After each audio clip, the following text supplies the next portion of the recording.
Luis Arias Minaya está con nosotros en Nativa y yo quiero agradecerle su presencia. Bienvenido. Gracias por estar con nosotros. Gracias por la invitación, Carlos. Yo soy una empresa, tengo una deuda tributaria que no reconozco, voy, ¿no es cierto?, primero a la SUNAT, luego al Tribunal Fiscal, y la demora en lo estatal me genera intereses moratorios. ¿Por qué tendría que pagarlos yo? Bueno, te genera intereses y el interés es la actualización del valor del dinero en el tiempo. Es como que tú vas a un banco, pides un préstamo y tú devuelves el préstamo con sus respectivos intereses. Sin duda. ¿No es cierto? Y lo mismo ocurre en el campo de los tributos, porque también estamos hablando de economía en el campo de los tributos. En el campo de los tributos el fisco es, así se denomina en el Código Tributario, el acreedor, y los contribuyentes, cuando no pagan, son los deudores. Entonces, cuando un deudor no paga su cuota, el monto del impuesto a tiempo, la economía dice que hay que añadir unos intereses que no son un castigo. ¿Estamos de acuerdo? ¿No es cierto? Son las consecuencias de no haber pagado. Simplemente, okay. Entonces, si una empresa pierde luego de un año, luego de 2 o luego de 20... Estamos hablando de una empresa que tuvo el derecho de litigar, eso no se pone en cuestión, pero que si está pagando 1, 2 o 20 años después, debe pagar el mismo monto que una empresa que pagó al día. Entiendo. Y me explico con esto. Tenemos dos empresas, ¿no? Son las dos empresas idénticas, iguales. Una emite un bono, la cumplida, porque no tiene liquidez, emite un bono a 10 años para pagar su deuda y paga. La otra decide litigar con el Estado.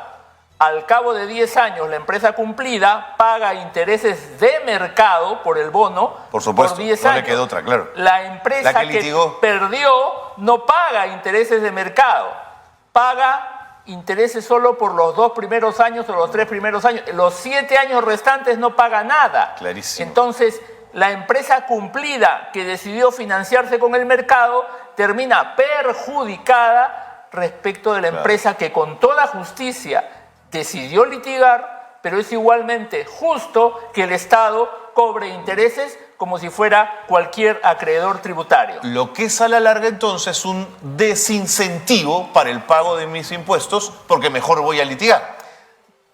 Por supuesto, porque visto en este ejemplo que es contundente, lógico, matemático y financiero, ¿no es cierto?, se opone al otro argumento que suena muy potente y que dice la empresa no debe responder por las fallas, por las demoras del Estado. Es lo que dice la empresa. ¿No es cierto? Y yo estoy de acuerdo, pero si fuese un castigo. Pero esto es simplemente mantener el valor dinero en el tiempo. Por lo tanto, la discusión de fondo es si el Estado le carga a la empresa intereses de mercado o no.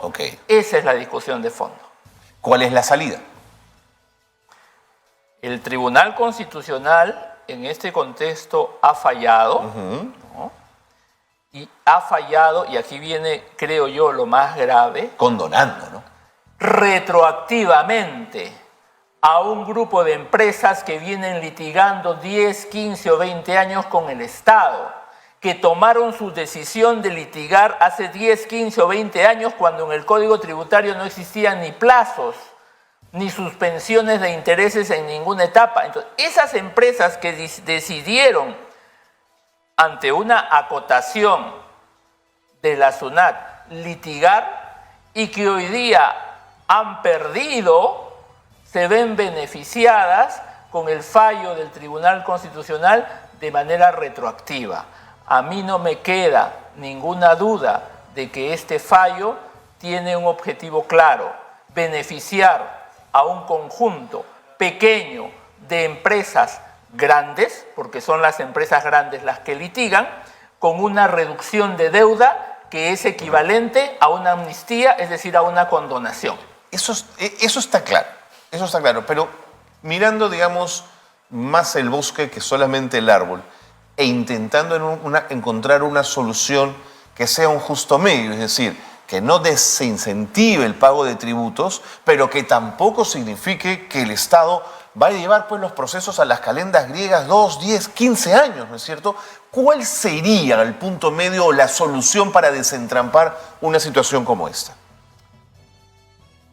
Estoy de acuerdo en que el Estado debe ser eficiente. Exactamente. Que el Estado debe cumplir sus plazos. Así es. La SUNAT hoy en día y desde hace unos pocos años cumple ese criterio. Incluso esto ha sido reconocido por quienes defienden el fallo. La SUNAT resuelve en un altísimo porcentaje, superior al 90% creo yo, resuelve en plazo. Okay. Porque es más sencillo para la SUNAT, que Por es una supuesto. organización, vamos a decir, monolítica, con un líder claro, ordenar la casa hacia adentro.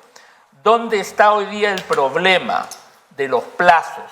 El problema de los plazos está, en primer lugar, en el Tribunal Fiscal. ¿Cierto? El Tribunal Fiscal no es una organización monolítica como la SUNAT. El Tribunal Fiscal funciona más como el Poder Judicial, sí, claro, en donde hay varias salas, claro. básicamente de profesionales que tienen que ver con el litigio, ¿no es cierto? Y esas salas, que son varias, para empezar tienen criterios diferentes para resolver un caso particular. Entonces, se da el caso que una empresa muy grande que tiene litigio con el Estado por un mismo tema, pero que corresponde a varios años, cada año va a una sala diferente y tenemos fallos contradictorios de las distintas salas. ¿Cómo resuelve? Y esa es una de las principales causas por las cuales se alarga la contienda. Entonces, ¿cómo resuelve el Tribunal Fiscal el problema de los fallos contradictorios entre distintas salas? En el Poder Judicial te dirían que esto lo resolvería la Corte Suprema. Claro. En el Tribunal Fiscal esto lo resuelve un ente similar que se llama la Sala Plena. La Sala Plena pocas o ninguna veces es convocada. O sea, desde el más alto nivel del Tribunal Fiscal se permite que estos fallos contradictorios duren años. Pero lo que usted está demandando en el fondo es predictibilidad en los fallos del Tribunal Fiscal y me parece correcto, pero varias salas y varias mentes pues piensan de manera diferente, ¿no? Predictibilidad y una gestión gerencial que ayude a resolver el problema de los fallos contradictorios. Entonces, en el Tribunal Fiscal, una empresa puede estar 5, 6, 7, 8 o hasta 10 años esperando la resolución del fallo. Y el segundo problema es obviamente el Poder Judicial, en donde hay que precisar que no existen plazos. Entonces, el fallo del Tribunal Constitucional, la ejecución de ese fallo para mí es ambigua. Porque si no existen plazos, ¿a partir de qué momento se suspenden los intereses? El MEF pidió al Tribunal Constitucional que le aclare este tema. El Tribunal Constitucional no lo ha aclarado. ¿Y usted cree que el sustrato de la decisión del Tribunal Constitucional tiene que ver con algo írrito, ilegal, una cercanía, una propensión al favorecimiento a estas empresas? ¿O cree que es una decisión más o menos propia de un ente como el Tribunal Constitucional? 3 elementos. Los tribunales están compuestos por magistrados. Los magistrados son personas que tienen su ideología, ¿no es cierto? Dado ese contexto, algunos magistrados provienen de ser abogados de las empresas. El gato de despensero, primer elemento. No, eso es inaceptable. Pues. O sea, hay conflicto de interés. De acuerdo. Al menos en un abogado. De acuerdo, ¿no? Cuando hay conflicto de interés en cualquier cuerpo colegiado, quien tiene conflicto de interés debe abstenerse. Se inhibe, por supuesto. Esto no ha ocurrido ni en el fallo original ni en la aclaración. Segundo elemento. Segundo elemento, el Tribunal Constitucional falla respecto de una empresa de tamaño mediano que pidió que se le recalcularan los intereses. Esa empresa no necesitaba recálculo. El tribunal le dijo, tu caso es improcedente. Pero extrañamente el tribunal decide emitir una regla de cumplimiento general. ¿Luego de la sentencia? En la misma sentencia, en la misma sentencia dice, no, tu caso es improcedente, pero vamos a aprovechar que tú has presentado este reclamo para emitir esta regla de cumplimiento obligatorio para todas las empresas y contribuyentes del país y de manera retroactiva. A mí me parece, y esto ha sido cuestionado... Bueno, los constitucionalistas dirían control difuso. ¿No? Extendemos esto para los próximos casos que tengamos delante. Sí, pero es contradictorio que respecto a un caso particular no te pronuncies y decidas extender tu pronunciamiento para todos los contribuyentes del país. Tercero. Me iba a dar un tercer... ¿No? Sí, el tercer elemento es que si uno lee la sentencia con cuidado y con detalle, uno encuentra elementos contradictorios en la sentencia. Porque toda la sentencia se basa en el principio, en el precepto de que el interés moratorio es un castigo. Okay. Usted ahí, para eso es medular la discusión para usted, ¿no? Por supuesto, porque si es un castigo, yo estoy de acuerdo en que nadie puede castigar a alguien si la responsabilidad es del Estado. Por supuesto. Está clarísimo. Por supuesto. ¿no? Entonces, el fallo es contundente si partiendo de que el interés moratorio es un castigo, claro, desde esa perspectiva, ¿no? Ya claro. Todo está resuelto y terminado. Pero hay párrafos del fallo del Tribunal Constitucional en donde el Tribunal Constitucional le reconoce al Estado que el interés que se cobra de acuerdo con el Código Tributario es la restitución del valor de dinero en el tiempo. Entonces, ese fallo tiene párrafos contradictorios. Clarísimo. Me he quedado pensando en su percepción respecto al Tribunal Fiscal. Cuando fue usted superintendente de la SUNAT, ¿el tribunal era un aliado de la SUNAT o era una piedra en el zapato? Ni lo uno ni lo otro. El Tribunal Fiscal, para conocimiento de todos los que nos ven y nos escuchan, es un ente con autonomía, como la tiene la SUNAT, y es un ente que depende organizacionalmente del Ministerio de Economía y Finanzas. Pero los magistrados, los vocales del tribunal son designados por concurso público. En el Tribunal Fiscal existe la meritocracia, ¿no? En esos concursos públicos, quienes ganan las plazas de vocales son abogados que vienen con toda justicia y mérito del sector privado y abogados que vienen con toda justicia y mérito de la SUNAT. O sea, hay abogados de la SUNAT que hacen su carrera y la terminan meritoriamente como vocales del Tribunal Fiscal. Como hay abogados que vienen de estudios jurídicos importantes o de empresas importantes que con todo justo y mérito terminan su carrera en el Tribunal Fiscal. De manera que el Tribunal Fiscal, como organismo autónomo, es un ente meritocrático e independiente, tanto de la SUNAT como del Ministerio de Economía y Finanzas. O sea, no hay forma que un superintendente o que un ministro de Economía pueda tener injerencia, pueda tener influencia sobre los fallos del Tribunal Fiscal. Y entonces, ¿cómo conseguimos en ese marco de independencia que esta sea una institución predecible en sus decisiones? ¿Cómo aglutinamos conceptos e ideas para conseguir eso? Quien lidera el Tribunal Fiscal es su presidente o su presidenta. Así como se le exige al superintendente o a cualquier titular de cualquier organismo público liderazgo y cumplimiento de metas, lo mismo se le debe exigir al presidente o presidenta del Tribunal Fiscal. Pero si eso se lo pidiéramos...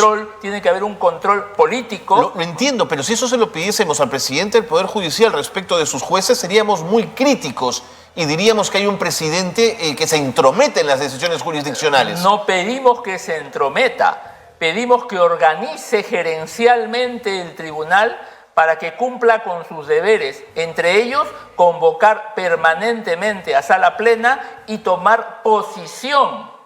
La sala plena es la suma de todas las salas, entonces que se pongan de acuerdo en los fallos que emiten. De acuerdo. Quiero llevarlo a otros terrenos, aprovechando que está usted aquí con nosotros, señor Elias Minaya. Al final del año pasado, cuando la SUNAT mostró los datos de recaudación y de presión tributaria, se sentían muy orgullosos de los números obtenidos. Y uno de los números que defendían como evidencia de esos logros era ese 16.1 en presión tributaria. ¿Usted coincide que ese es un número como para ponerse una medalla o sigue siendo una presión tributaria muy baja que sigue cargando impuestos en los de siempre? Probablemente en las grandes empresas y en la clase media. Estos temas, cuando uno mira históricamente el comportamiento de los ingresos tributarios y los compara, hay una publicación oficial de la OCDE, ¿no?, que lo publica conjuntamente con el BID, Banco Interamericano de Desarrollo.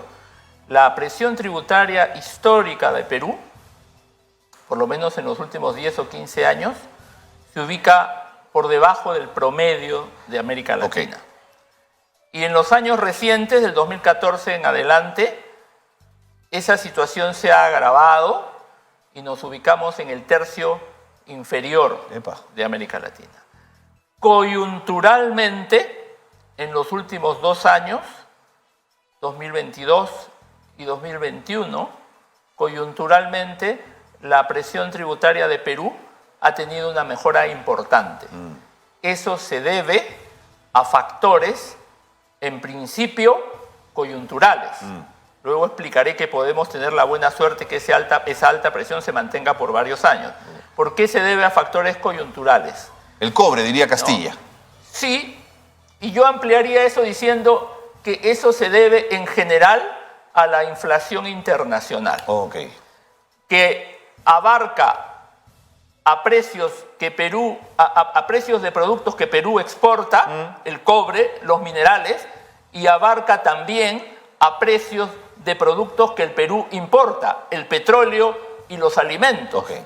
Eso, paradójicamente, cuando los precios del petróleo y los alimentos, y también los del cobre, son elevados, eso eleva no solamente las utilidades de las empresas mineras, que lo estamos viendo, ¿no?, pero esta vez eso se ha superpuesto con elevados precios del petróleo. Perú importa petróleo. Cuando ingresa el petróleo por la aduana, el IGB que paga el petróleo es elevadísimo. Entonces, eso ha elevado tanto el impuesto a la renta de las mineras como los impuestos a la importación que Perú recauda de manera importante. Entonces, cíclicamente y coyunturalmente, la presión tributaria está arriba del promedio por este factor. Adicionalmente, se encarecieron los costos de los fletes de manera extraordinaria a nivel internacional. Eso también afectó positivamente a la recaudación. La crisis de los containers le llamaron. Exactamente. Entonces, esos son factores coyunturales que aumentaron positivamente. Esto no quiere ¿Y por qué decir, se va a sostener en el tiempo? Esto no quiere, para cerrar esta idea y luego sigo con... Esto no quiere decir que la SUNAT no esté haciendo bien su trabajo.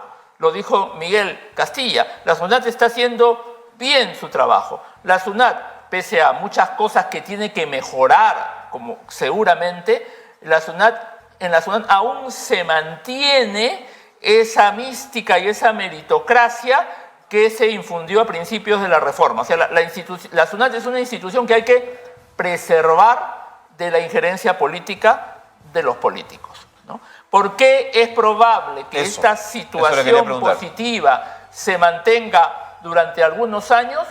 Porque producto de la coyuntura internacional y producto de la descarbonización de la economía cada vez va a demandar más cobre. Los institutos especializados piensan que en los próximos 20 años la demanda del cobre se va a duplicar y la oferta no va a seguir al mismo ritmo. Correcto. Señor Arias Minaya, creo que ha sido usted muy claro. Y eso que hablar con tributaristas no es tan sencillo. Gracias por haber estado con nosotros. Gracias por estar en las mañanas en Nativa. Y véngase cuando quiera, como le decía Luis Miguel también, a conversar de estos temas que son tan importantes. Gracias, Carlos. Gracias por la invitación.